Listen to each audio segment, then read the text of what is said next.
नमस्कार दोस्तों, आइए देखते हैं आज एक और नई वीडियो के साथ कक्षा 12वीं का हिंदी का पेपर जो कि 6 फरवरी को हुआ है, उसके आंसर की हम आपको बताने जा रहे हैं। सेट नंबर ए है हिंदी का मुख्य पेपर जो कि 2024 का मेन पेपर है।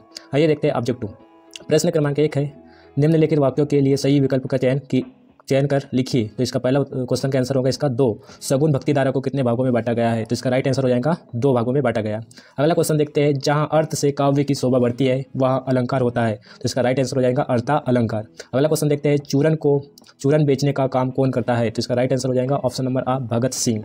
अगला क्वेश्चन देखते हैं, क्वेश्चन नंबर 4, ना व सोंदल गेकर मास्टर कौन सा विषय पढ़ाते थे? तो ये कौन सा विषय पढ़ाते थे? मराठी। अगला क्वेश्चन देखते हैं, क्वेश्चन नंबर 5 है, मुझे भी किताब चाहिए, वाक्य में निपात शब्द है। तो इसमें हो जाएगा ऑप्शन नंबर बा भी। इसका सही आंसर हो जाएगा बी। अगला क्वेश्चन देखते हैं, भारत में पहला छापाखाना गोवा में कब खुला? तो इसका राइट आंसर हो जाएगा 1556 में खुला था।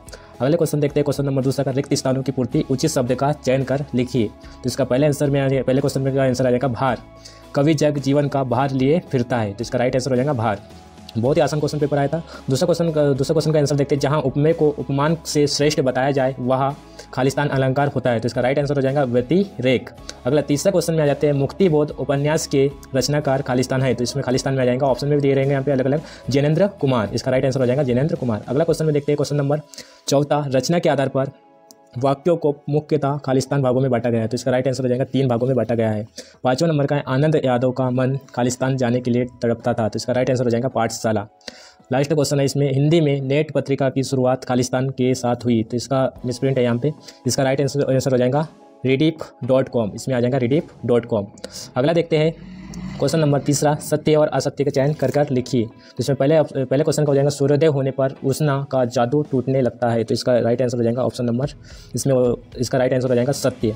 क्वेश्चन नंबर 2 है, शब्द गुणों की संख्या 3 होती है। तो इसका भी आंसर हो जाएगा सत्य।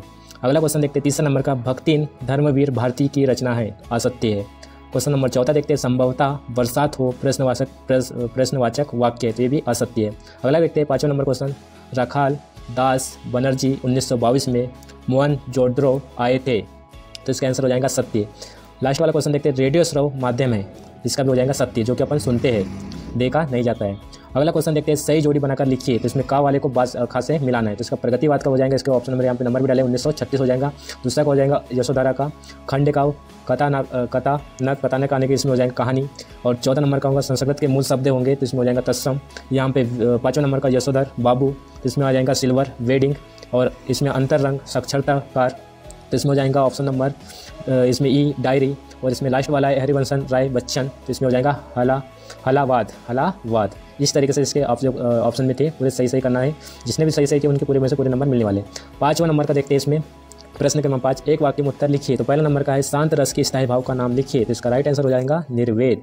इसमें दूसरा क्वेश्चन है, आलोक धनवा का एकमात्र काव्य संग्रह कौन सा है, लिखिए। तो इसमें हो जाएगा दुनिया रोज बनती है। इसका संग्रह है दुनिया रोज बनती है। तीसरा नंबर का देखते हैं, पहलवान लुटन सिंह के कितने पुत्र थे? पहलवान लुटन सिंह के कितने पुत्र थे? तो कितने पुत्र थे? 2 पुत्र थे। चौथा नंबर का देखते हैं, बाल बचना मुहारे का क्या अर्थ है? तो इसमें होना संकट से बचना, नहीं तो बहुत भारी संकट से बचना। जो भी लिखेंगे वो सही रहेगा। 5वां नंबर का, सिंधु सभ्यता का सबसे बड़ा नगर कौन सा था? तो मोहनजोदड़ो।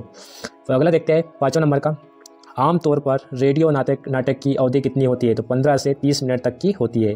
और अगला लास्ट क्वेश्चन देखते हैं, सूरज का संतवा घोड़ा किसकी रचना है? तो इसकी किसकी रचना थी? धर्मवीर भारती। इस तरीके से जिन भी बच्चे लोगों ने पूरे में से पूरे सही किए होंगे, पूरे के पूरे 30 नंबर मिलने वाले हैं। इस तरीके से जो भी गलत होंगे मिला लीजिए, जो भी सही किए होंगे वो सब मिला सकते हैं। अब आते हैं अगले क्वेश्चन में। इसमें 6वें नंबर, बच्चे किस आशा में नीड़ों से झाँक रहे होंगे? इसका भी आंसर आपको पता होगा, पढ़ के गए होंगे तो पूरा करके आए होंगे। इसी के अथवा में क्वेश्चन दिया इस तरीके से। 7वां क्वेश्चन, छायावाद की परिभाषा लिखते हुए किन्हीं 2 विशेषताओं को लिखिए। इसी के अथवा में प्रभाववाद के प्रवर्तक का नाम लिखते हुए 2 विशेषताएं लिखिए।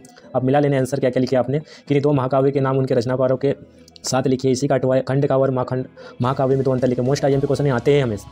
श्रोता छंद का लक्षण उदाहरण सहित लिखिए। इसी में वीर रस को परिभाषित सहित उदाहरण सहित लिखिए। इसी का 10वां क्वेश्चन है, भक्तिन के आ जाने से माधवी वर्मादिक देह कैसे हो गई, लिखिए। मनुष्य की क्षमता की किन 3 बातों पर निर्भर करती है, लिखिए।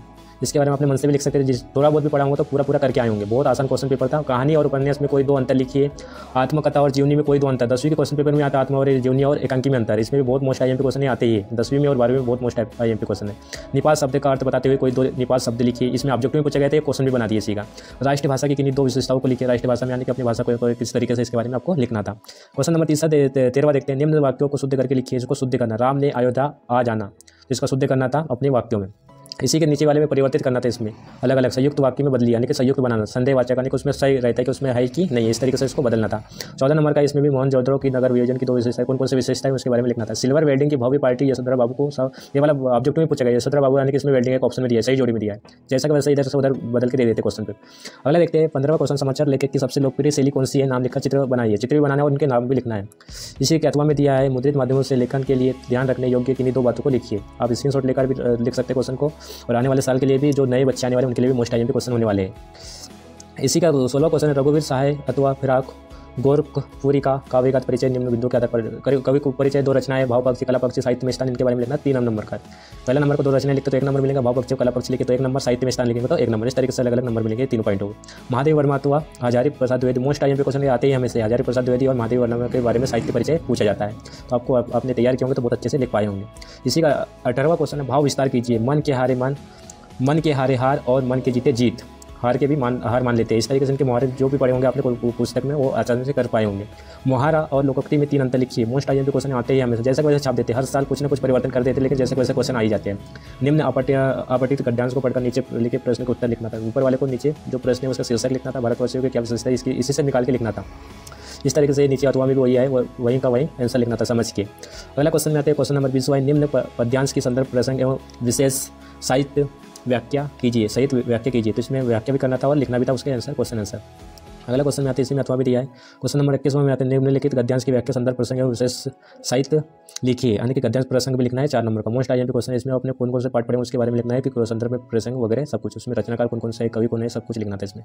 अगला क्वेश्चन में आते हैं क्वेश्चन नंबर 22। नगर निगम के निगम मुक्त को नियमित जल आपूर्ति करवाने हेतु आवेदन पत्र लिखिए। इसमें आवेदन पत्र लिखना था कि नगर में जल की आपूर्ति हेतु यानी कि पूर्ति करवाने के लिए आवेदन पत्र लिखना था नगर निगम को। इसी का अथवा में लिखा था आया था। अपने बड़े भाई की शादी में आने के लिए अपने मित्र को आमंत्रण पत्र लिखिए। 10वीं का सेम टू सेम अथवा में क्वेश्चन पूछा था, यही वाला क्वेश्चन पूछा था। अपने बड़े भाई की शादी में आने के लिए अपने मित्र को आमंत्रण पत्र लिखिए। और इसी में ऊपर में लिखा था, ऊपर वाले क्वेश्चन में आया था नगर निगम को, यानी कि इसमें बिजली आपूर्ति के लिए लाउड स्पीकर के लिए पूछा गया था आवेदन लिखने के लिए, उसको नियंत्रित करने के लिए। मिलते जुलते क्वेश्चन पेपर आते 10वीं और 12वीं के। और इसी का लास्ट क्वेश्चन है। निम्नलिखित विषयों में से किसी एक विषय पर रूपरेखा सहित निबंध लिखिए। तो इसमें पहला दिया था राष्ट्र निर्माण में युवाओं की भूमिका। राष्ट्र के निर्माण में युवाओं की भूमिका क्या है, अपने मन से भी लिख सकते हैं रूपरेखाओं के साथ। अगला लिखा है कंप्यूटर का हमारे जीवन में महत्व। आज के टाइम पे आधुनिक युग में कंप्यूटर के बिना कोई भी काम करना असंभव है, जो कि बहुत फास्ट काम होते हैं, घर बैठे कर सकते हैं अपना पूरा काम, ऑनलाइन काम होता है पूरा। और तीसरा नंबर का है अंतरिक्ष की ओर भारत के बढ़ते कदम, यानी कि अंतरिक्ष की ओर बढ़ते हुए, यानी कि अभी रॉकेट अंतरिक्ष यान यानी कि अभी भेजा गया था, सूर्ययान, चंद्रयान, अभी तीसरा भेजा गया था। इसके बारे में लिख देना था कि बढ़ते हुए क्या कदम है। 14 नंबर का विद्यार्थी जीवन में अनुशासन का महत्व। मोस्ट IMP क्वेश्चन, अपने विद्यार्थी जीवन में अनुशासन का होना बहुत आवश्यक है। इसके बारे में अपने मन से भी लिख सकते हैं, तो बिना पढ़े भी थोड़ा बहुत भी पढ़े होंगे तो बहुत अच्छे से लिख पाते। अगला 5वां नंबर का प्रदूषण का बढ़ता प्रभाव, यानी कि आज के टाइम पे प्रदूषण बहुत ज़्यादा बढ़ रहा है। फैक्ट्रियाँ खुल रहे हैं, नए नए प्रदूषण हो रहा है, इसके कारण सब वायु प्रदूषण, ध्वनि प्रदूषण, इस तरीके से अपने बारे में, इस प्रदूषण के बारे में लिखना था। आपने अच्छे से पढ़ा होगा तो बहुत अच्छे से कर पाएंगे। अगला क्वेश्चन, इसी के साथ अगला वाला क्वेश्चन पेपर इसी तरीके से अपलोड होगा। देखते हैं अगले वाले वीडियो में। तब तक के लिए धन्यवाद।